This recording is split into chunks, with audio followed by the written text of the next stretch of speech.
Poke the Bear is brought to you by Prize Picks and the Game Time app.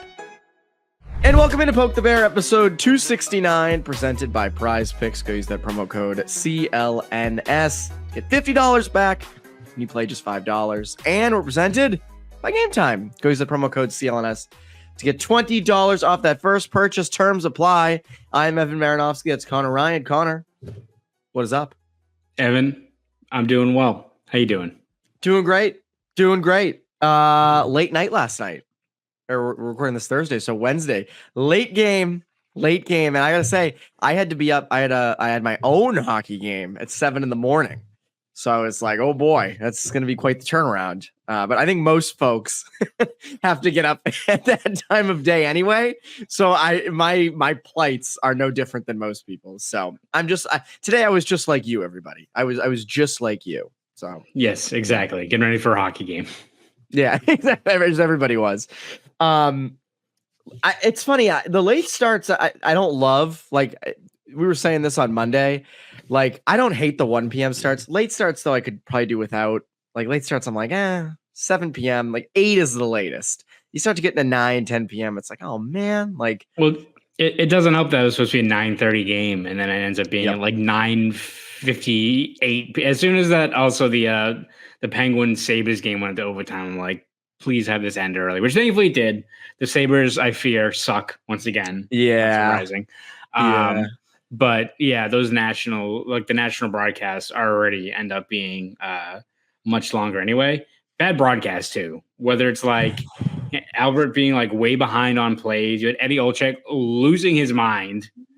It was not a fun. It was not an enjoyable late night. Usually it's like, I used to like 10 o'clock Red Sox games, like in the summertime where like you're just chilling anyway. You have them playing like beating the shit out of the A's or something like that. It's nice and relaxing at the end of the day. And it's a chill broadcast. Like they know that not a lot of people are up, so they're gonna let it fly a little more. It's like Don and Jerry talking about like the shoelaces or something. It has nothing to do with the actual game. It's nice. It was ASMR before it actually was a thing, right? It was them just beating crap out of the Oakland A's, but the broadcast was not remotely as enjoyable yesterday. It was tough watch, even though the Bruins thankfully stepped up with a nice bounce back win.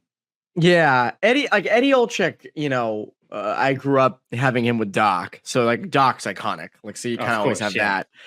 I don't know. I mean, I don't have like a feeling one way or the other. I thought I'm with you. I thought they were bad last night. I mean, again, like Marchand gets blindsided, hit to the head, and they're like, "Oh, he flopped." And then it's like, well, he was removed from the game after.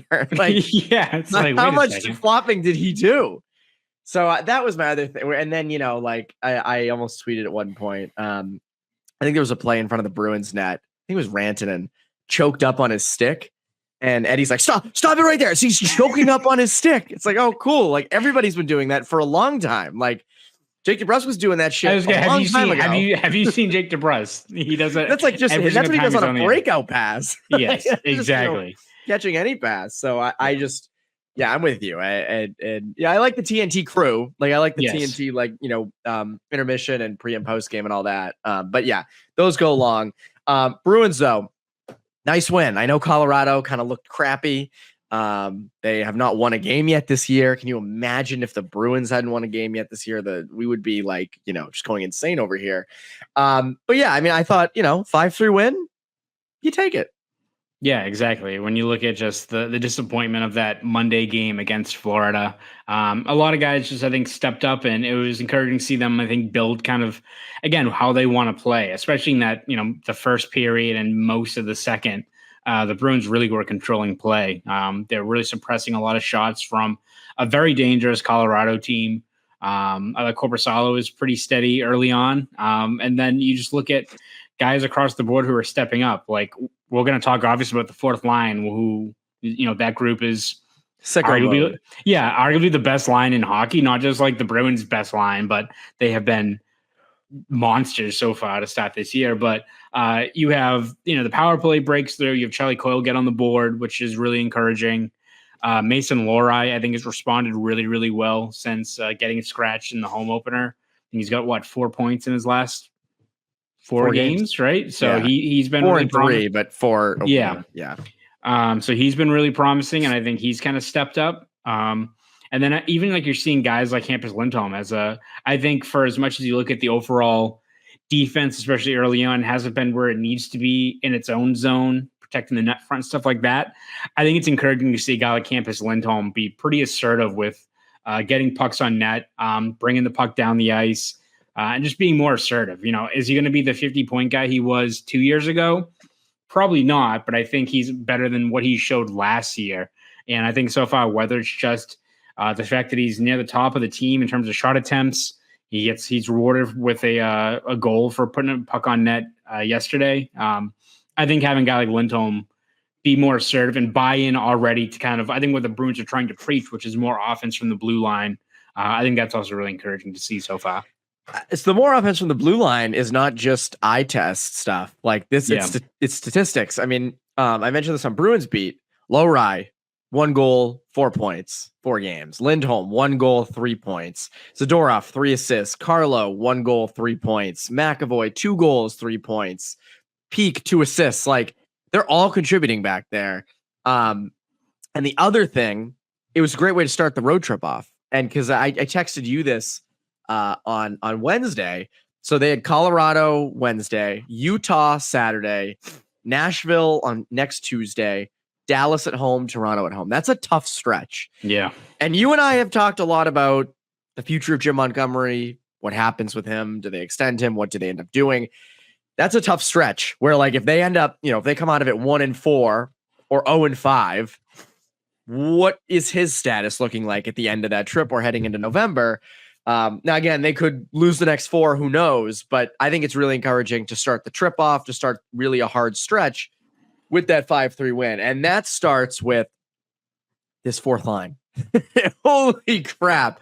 So I know you wrote about this on Thursday morning. So dive into some of the stats of not just them being the best line on this team, but like an all-time great fourth line. Yeah, I mean, it's absurd when you look at just the, you go underneath the hood and look at the underlying numbers. I mean, the fact that trio, a guy in Kastelik who's career high in scoring is 11 points in a single season. You've got Johnny Beecher, who had 10 points in 52 games as a rookie, and Cole Koepke, who's played a whopping 26 total games in the NHL before getting here with Boston.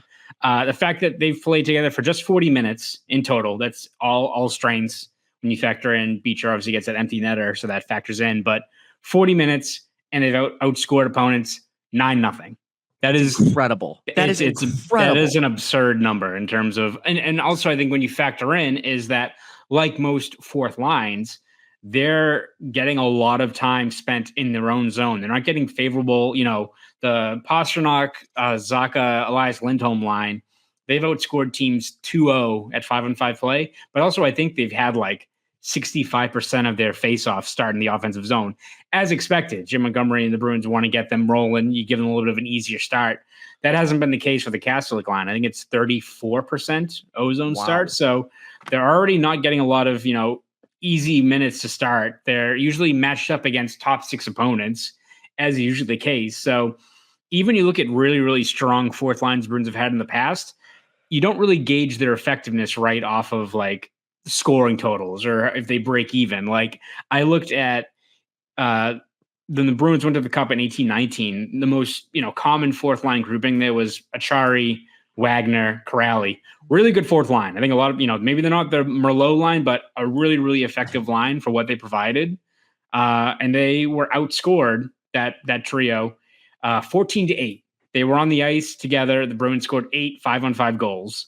So again, when you have those tough matchups and those tough ice, it's not going to reflect necessarily all that great in terms of, you're going to be outscoring teams, which means like what you're seeing from Beecher, Kastelik, and Koepke right now, where they already have 8 5-on-5 goals. They've already matched what the Corrali line did in 5 games. It's absurd. And again, is it sustainable? Of course not. That it is crazy what they're doing. I mean, again, to go back to what we always say about these fourth line guys, like they're not going to all get 20 goals, but the way they've tilted the ice so far and the way they've been rewarded, I don't think anyone saw this coming, because even if they regress, which is I don't think they're going to be, we'll all laugh when all of a sudden they're outscoring teams like it's 21-2 or something when they're on the ice and we're in the middle of November or something like that. Which I will accept it if I'm wrong and they don't regress, which would be good news for the Bruins. But they've just been unbelievable in terms of what they provide. And maybe they're not the best line of hockey, but the way they're playing right now, if they keep it up, they're going to be the best fourth line by a wide margin based on the way they're playing right now. They have their own line at the All-Star game at this rate. Dude, they might. If John Scott can get in the All-Star game, put these guys out there. Yeah, please put them out there. I'd watch this over, just your top guys. I think it's interesting. Like you mentioned, Achari, Wagner, and Corrali, and they were always kind of in their zone at times, defending and having those tough matchups. I think part of what's made this fourth line so good is they are spending a ton of time in the O-zone, and it comes from chipping it in and forechecking the hell out of the defenders. And like I said this to you on Monday, they're sort of the counter to the Panthers. Like they play sort of Panthers hockey, in that they all bring something a little different. They all can be physical. They get on pucks quick. They do have speed. I mean, Beecher's fast. Beecher's straight up just fast. And I think Koepke and Kastelik just kind of have that physical speed that you want out of guys those sizes. And they're throwing pucks at the net. That's the other thing. Like they're not getting cute. They're not trying to dangle. I will say if Kastelik scored that goal on his stomach last night when he was like alone in front of the net, holy crap. But they're just getting pucks to the net. They're chipping it into corners. Like they're cycling well. As you said, is this sustainable? Is this going to happen for the whole season? Probably not. But even at the bare minimum, if they're just a good, solid fourth line that can wear teams down and you can put them out against other teams' top defensive units and just have them beat the hell out of them, like that is what they want this team to play like that. That's why they went out and got guys like Max Jones and Riley Tufte and guys like that to wear other teams down. I also think sort of a byproduct of the fourth line being so good is and we'll get into lineup changes here in a bit, but it's hard. Typically at this point in the season, you would rotate guys through the third and fourth lines. Yeah. You don't have that luxury with the fourth line. They're too good. You can't break them up. You can't put Riley Tufte in for Cole Koepke or Max Jones in for Johnny Beecher. Like that fourth line is perfect. So you're really rotating your middle six, which is kind of crazy, rotating, your second line, and they need it for sure. But I think it just speaks to how good this fourth line is. Obviously, the middle six up until last night had its issues, and we've talked about that quite a bit. But I can't get over the fourth line. I can't. And I do.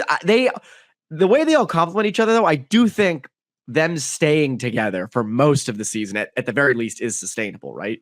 Yeah, and I mean, as you said, like it's not like these guys are, and all of them I think have taken steps forward. Like Johnny Beecher is a guy that Jim Montgomery has praised, I think, since the start of training camp in terms of they've really been impressed with the work he's put in and the strides he's made since his rookie year. And I think you're seeing that. So it makes sense that he takes a step forward, that fourth line takes a step forward. But you also look at like Cole Koepke and what he's provided. Like I texted you and Ty in the group. I'm like, is this dude going to be like the next like Verhaeghe, right? Of like Syracuse crunch, like really solid AHL player, lands in a new spot. And again, I'm not saying that what does Verhaeghe have? Like, do you have like, he's had a couple of 30-goal seasons. I don't think you're getting that, but can Cole Koepke be a third line solid guy for what he provides? And even if he's not, and he's still in the fourth line, then you've got a pretty damn good player if he complements this group as he's doing right now. So again, I'm not saying, Evan, that they're all going to have 20 goals, but I'm waiting for kind of the momentum to kind of stall with these guys. But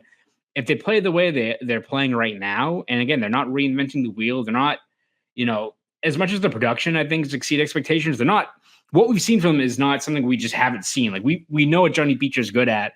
We know like what Kastelik and Koepke have to do to generate quality chances, those kinds of things. It's just they're getting rewarded, and maybe that's unsustainable in terms of how many of those, tumbling pucks, second chance opportunities are getting cashed in right now. That won't probably carry on throughout the year. But if you just keep up that mindset, at the very least, you're going to tilt the ice in your team's favor, and it's going to lead to a lot of quality chances, a lot of time spent in the ozone, and that can only be positive for a group that, again, is going to mostly have pretty tough matchups based on how Jim Montgomery rolls out that fourth line. I agree. I want to get into lineup changes. Also want to get into Joonas Korpisalo.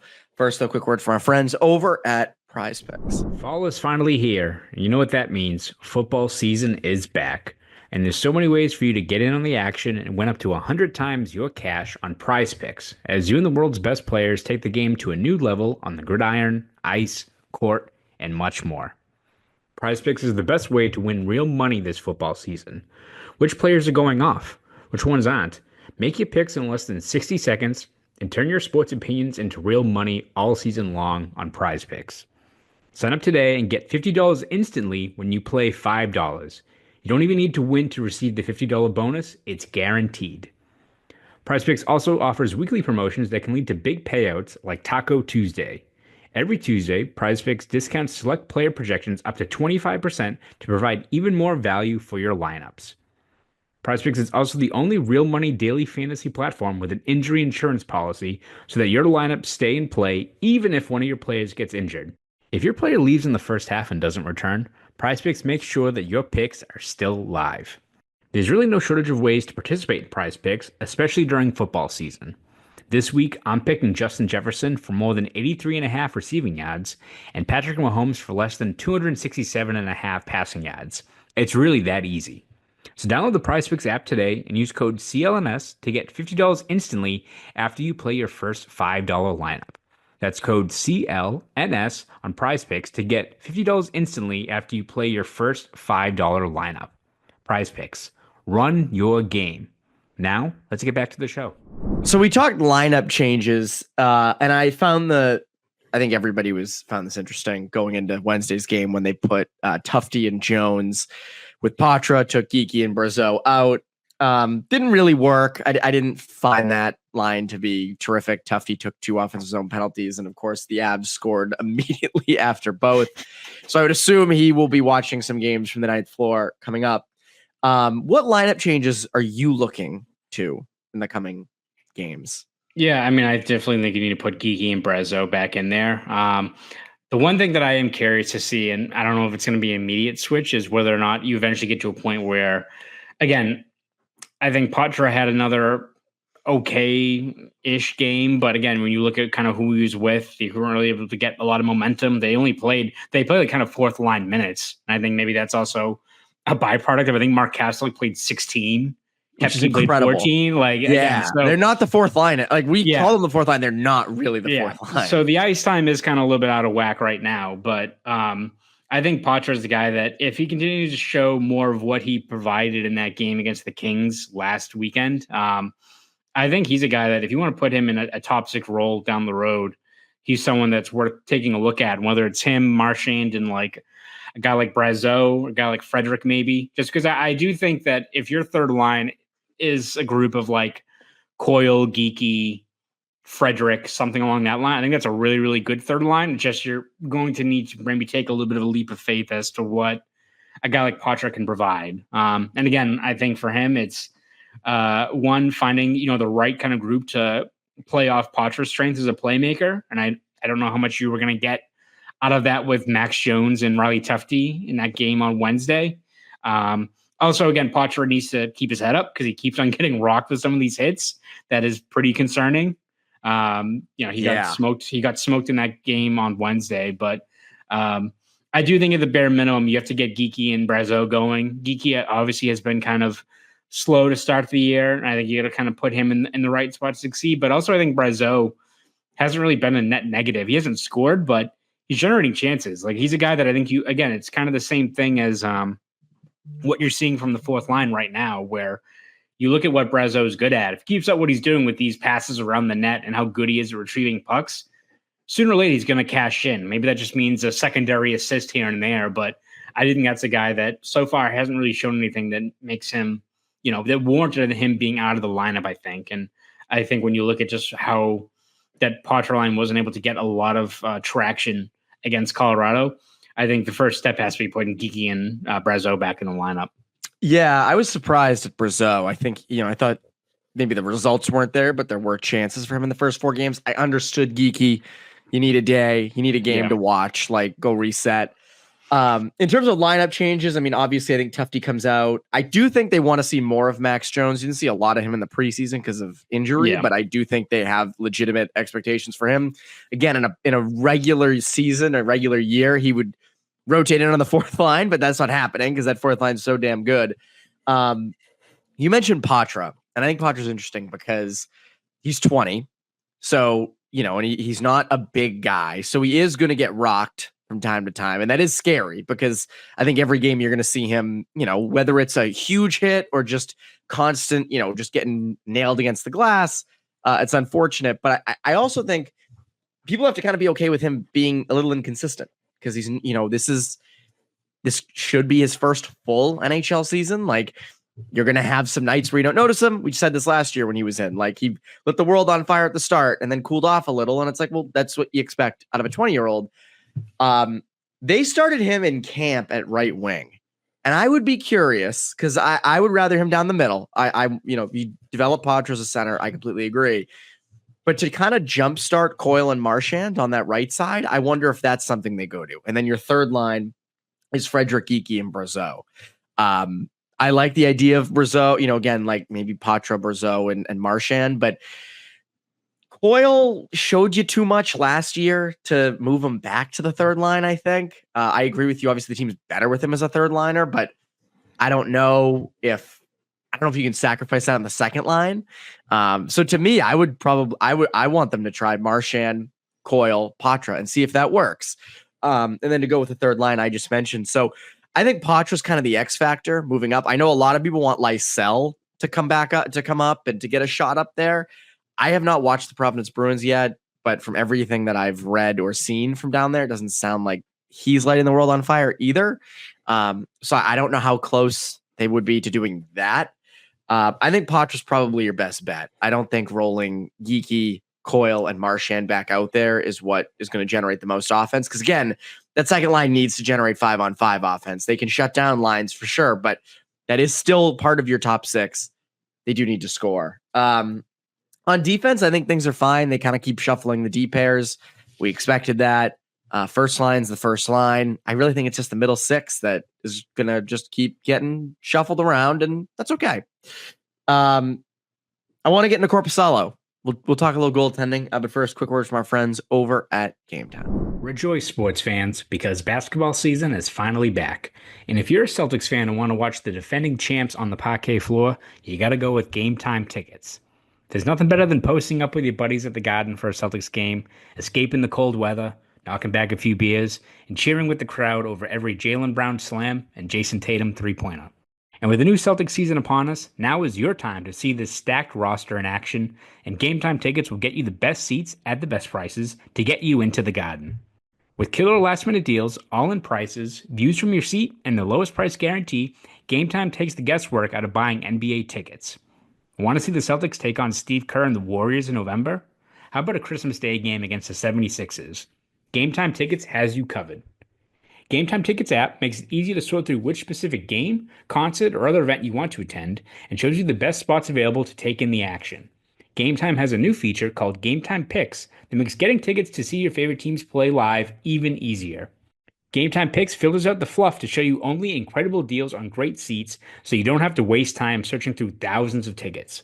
Game Time Tickets also has you covered with the most flexible customer service policy in the ticketing industry, including event cancellation protection, 24-hour returns guarantee, job loss assurance, and on-time ticket delivery.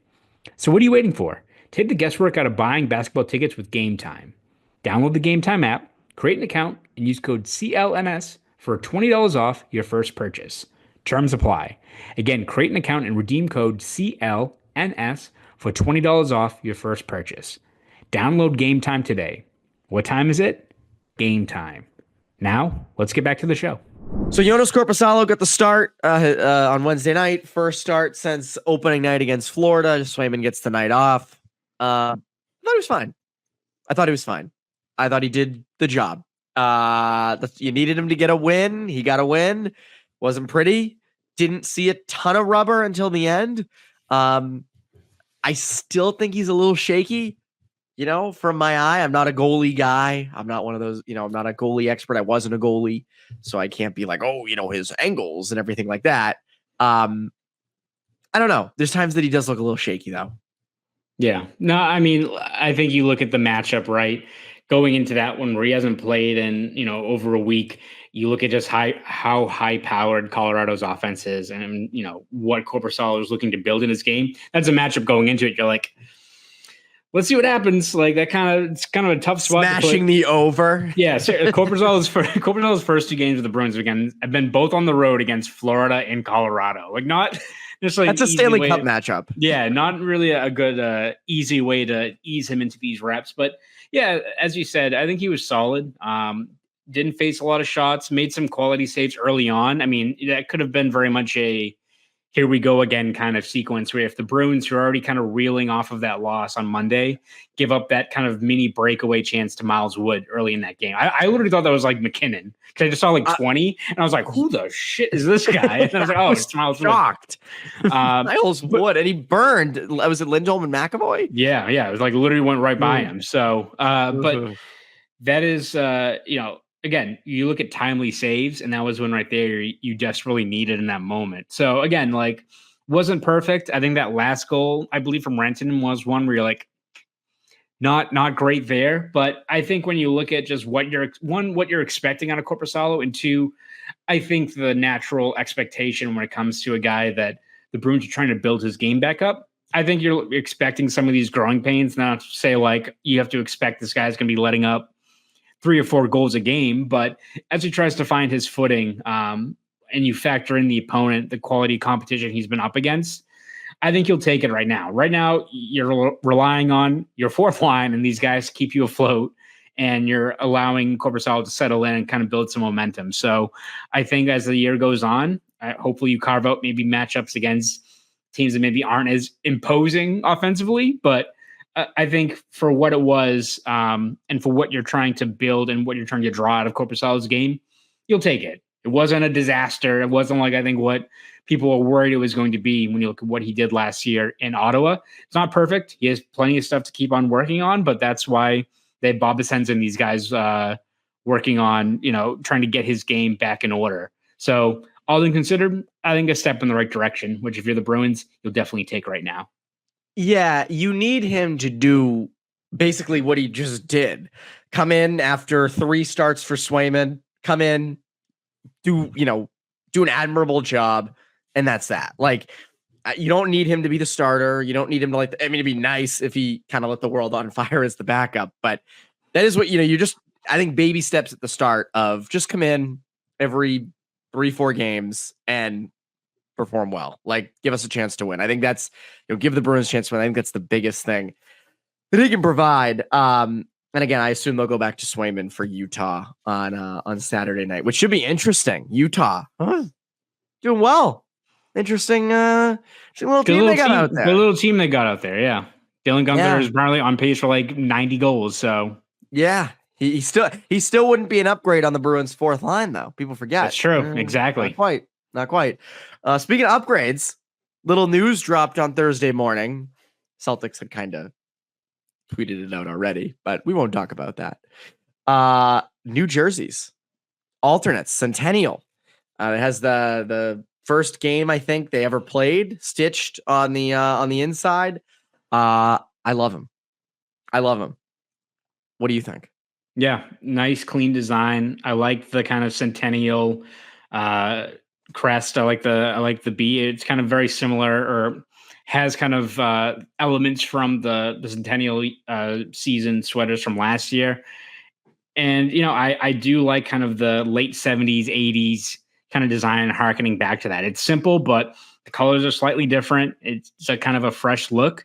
And I know it's just for the Centennial game, but you hope that they incorporate that more heavily moving forward, because this team needs a little, not a rebrand, but a little bit of a new look as they kind of usher in the post Chara Bergeron kind of era. I'd be all in favor of bringing in that design with kind of the reworked spoke to be and kind of bringing those colors back, because I do think it's a nice change of pace. And I will say, like, people are saying it looks like how the Penguins rebranded their things. The Bruins had those sweaters before. Like, The Bruins are the ones who've done it. And I liked how the Penguins made that switch to those kind of more black and gold ones they've had the last, almost a decade now, maybe. But I am a fan of what the Bruins have with those ones, and you hope they kind of build it moving forward. It does seem like they've heard from fan input, whether it's like the designs from the Centennial season. You look at the last couple of alternates they've had, some of the reverse retros. Doesn't have to be super flashy. You had the Pooh Bear that one year, which you had to bring back, right? That was cool. I liked it. Yeah, those were great for like a nice 90s like nostalgia. But in terms of, bold colors, but also a pretty simplified, clean design, I'm in favor of it. I hope it's moving forward. Yeah, remember the yellow reverse retros they sported during the Tahoe? Like the 2021 season. I thought those were awesome, but the same design, like for a home jersey, like just make it black in the back and what different things, but like that same kind of design. Yeah, it's kind of what they have here, which I like. I want, and I also think like kind of what you said, in sort of a little rebrand. Like they've basically had the same home and aways, and they're really nice. Like there's nothing wrong with them. This is like us being kind of nitpicky. They've had them since 2007, which is, 16, 17 years ago now. Like, again, nothing wrong with it. Patriots had their jerseys forever, and then they've have new jerseys and they look like crap. So you don't want to exactly. You don't want to shift. They broke, don't fix it, right? Yes. Yeah, but these are cool.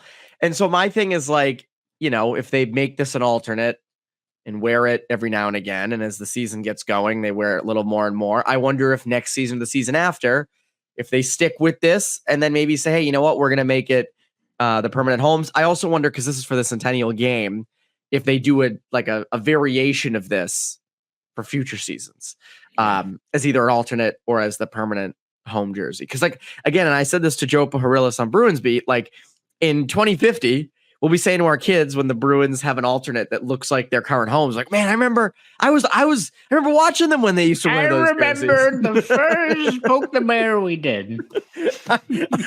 They were all the rage. Everybody loved them. I remember when they came out in 2007 with the Reebok Edge jerseys. Remember Reebok? All right, Grandpa, let's get you to bed. Yeah, I remember when Joe Rogan was the host of Fear Factor. We don't even know what a podcast is. Let's go. You can now teleport to Lake Tahoe. You guys put up a green screen saying you were broadcasting live from Lake Tahoe during the COVID pandemic. So. Those were dark days, young boy. Yes. Yes. So, I all I'm saying is I wouldn't be against them making these the permanent homes, because I think that they're onto something with the design. Anyways, Connor, what can the people look forward to from you over at the Globe and Boston.com? Yeah, we'll have you covered every step of the way this season with recaps, features, breakdowns, all that good stuff. And you can read all of it over at Boston.com and the Boston Globe. And if you want to follow me on Twitter, you can at ConorRyan_93. Go do all that. That's Conor Ryan. I'm Evan Marinofsky. Poke the Bear listeners. Have a great rest of your week.